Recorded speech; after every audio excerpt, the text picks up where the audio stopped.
Continuando con la temática de comunicaciones ópticas, tenemos un nuevo concepto, el cual es la apertura numérica. La apertura numérica es la capacidad que tiene la fibra óptica de aceptar los rayos incidentes. ¿Qué pasa? Estos rayos incidentes van hacia un cono de aceptación y el cono de aceptación los envía directamente a la fibra. Se le dice numérico porque nos daría un valor relacionado a un porcentaje de aceptación de luz dentro de la fibra.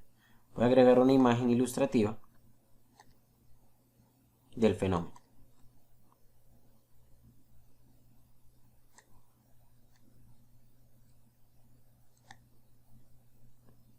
Entonces, en este gráfico podemos apreciar de que N0 es el índice de refracción del aire de la parte externa de la fibra, N2 el de la cubierta, voy a colocar el láser, y N1 es el del núcleo. Vemos que el ángulo alfa es el ángulo de incidencia, el beta es el ángulo que está dentro de la fibra y el ángulo teta es el ángulo reflejado. Entonces este es el ángulo máximo de incidencia, beta, que pues más adelante pues lo usaremos. L es la longitud de la fibra, para este caso no lo vamos a utilizar. Y tenemos los tiempos. El tiempo 1, que es este, el de la color violeta, pues va a demorar mucho menos en llegar que el tiempo T2, porque tiene que efectuar más trayectoria. Entonces, si nos vamos a la parte matemática, contemplamos la ley de Snell. ¿Qué nos dice la ley de Snell? Nos dice que n sub 0, que es el índice de refracción del aire, multiplicado por el seno. ¿De quién? De alfa, que es el ángulo de incidencia, es igual a N1, que es el del núcleo, multiplicado por el seno de beta. Y esto es lo mismo que decir que el índice 1 es lo mismo que multiplicarlo por el coseno del ángulo reflejado, que es teta. Luego podemos decir que el valor máximo del ángulo de entrada está dado como, vamos a llamarlo como phi de ángulo de entrada, es igual a un ángulo crítico, que es igual al seno a la menos 1, ¿de quién? De la relación entre índice, entonces N2 sobre N1. Ya con esto podemos sacar un criterio, que sería el criterio del máximo ángulo, que podríamos relacionarlo como si N0 seno de el alfa máximo sería igual a tener la raíz de n1 al cuadrado menos n2 al cuadrado. Y a esta operación se le conoce como apertura numérica. Hay algo importante con esto. Aquellos ángulos de incidencia que tienen que ser mayores al ángulo crítico. Entonces podemos decir, los ángulos de incidencia deben ser mayores al ángulo crítico para que se considere como un rayo guiado. Aquellos rayos, vamos a colocar acá el láser, a todo esto se le conoce como cono de aceptación. Entonces es una especie de cono en esta área, el cual va a recibir todos los rayos. Aquellos rayos que se encuentren por fuera de ese cono de aceptación se consideran que son rayos no guiados y no harían parte, digamos, de la fibra óptica. Continuando con el tema, el siguiente sería lo que se conoce como diagrama de radiación. Diagrama de radiación. ¿Qué es el diagrama de radiación? Entonces es la particularidad que tiene la fibra para recibir los rayos incidentes de luz de una fuente lumínica. Para este caso pues podemos hacer un gráfico que es la superficie, digamos, de incidencia con la parte de la radiación que está dada por un ángulo teta. Este ángulo teta pues tiene su ecuación, la cual es I de teta es igual a I sub 0, que es la radiación inicial, por el coseno de teta. A esto que está acá se le conoce como superficie de emisión. Superficie de emisión. De esto pues podría salir una ecuación que podría regularnos la potencia total emitida. Entonces la potencia total emitida, en este caso pues se considera radiación porque radia, o sea envía la luz.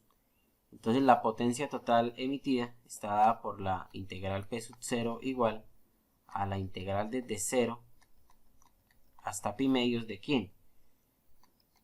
De I de teta por 2pi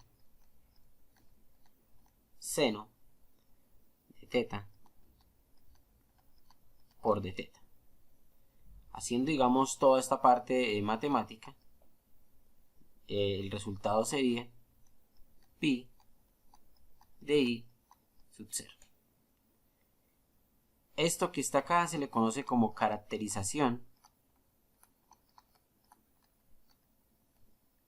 Vamos a borrar acá.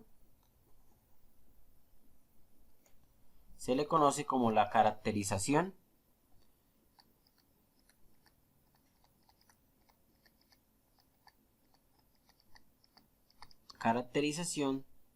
de la salida.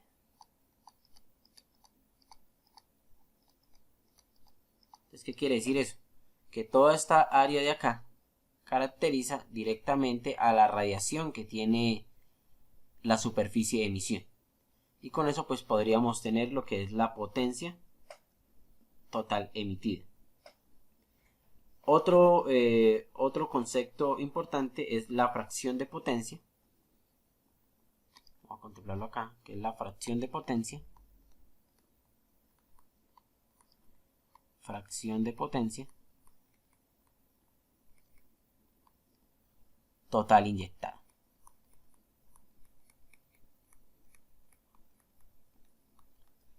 Esta fracción de potencia total inyectada depende directamente de la luz que incide sobre el cono de aceptación. Y recuerden que el cono de aceptación pues depende de un valor alfa de incidencia que tenemos acá.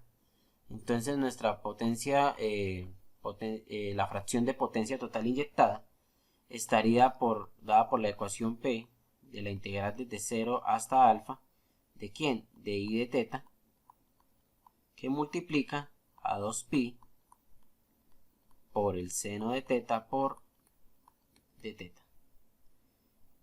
Como estos son valores ya de fracción de la parte radiada, nos daría que esto sería igual a pi de I sub 0, que multiplica al seno cuadrado del alfa incidente, que sería el alfa del ángulo crítico.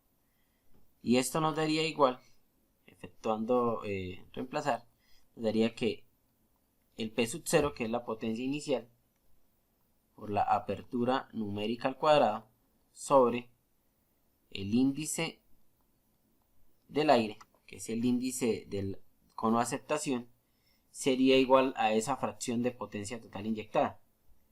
Ahí nos daría el concepto de que a mayor apertura numérica, ¿cuál sería el resultado? Mayor potencia útil.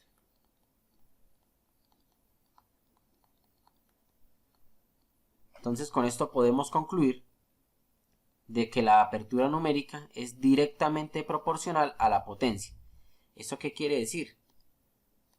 Que a medida de que la apertura numérica sea mayor en este espacio, si existe una mayor incidencia de rayos de esta área, pues mayor potencia se va a encontrar dentro de la fibra óptica, tanto para la parte de la potencia total emitida, que está hasta pi medios, porque de 0 a pi medios es el máximo del ángulo crítico, o en su caso de 0 hasta alfa. Entonces de esta forma pues observamos lo que es la apertura numérica. Ya habrá una demostración más adelante de cómo sale la ecuación de apertura numérica. Lo que tenemos como diagrama de radiación, que es donde se encuentra la radiación de una fuente, lo que es la fracción de potencia total inyectada, y aparte de eso lo que es acción de la apertura numérica con respecto a el aumento de potencia útil dentro de la fibra. Ya veremos lo que es la limitación de ancho de banda por la dispersión intermodal, que será, digamos, el tema del siguiente video. Muchas gracias.